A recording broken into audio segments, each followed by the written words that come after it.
Let's solve this implicit differentiation problem step by step. We'll find dy slash dx given that x equals y times the natural log of xy.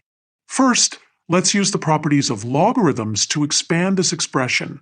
The natural log of xy can be written as ln x plus ln y. So our equation becomes x equals y times ln x plus y times ln y. Now, we'll differentiate both sides with respect to x using implicit differentiation. The left side is simply 1. For the right side, we need to use the product rule and chain rule carefully.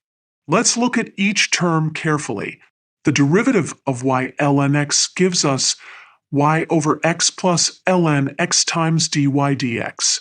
And the derivative of y ln, y gives us 1 times dy dx plus ln y times dy dx. Now let's combine like terms.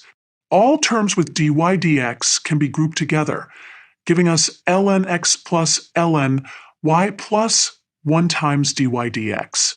Using the properties of logarithms again, we can combine ln x plus ln y as ln of xy. So our equation becomes x minus y over x equals ln xy plus 1 times dy dx. Now here's the clever part. Remember our original equation?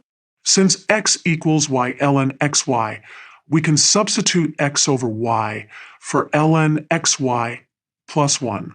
This simplifies to x minus y over x equals x plus y over y times dy dx. Finally, solving for dy dx, we get our answer. dy dx equals y times x minus y divided by x times x plus y. And there we have it. We've successfully found dy dx through careful use of implicit differentiation, logarithm properties, and algebraic manipulation.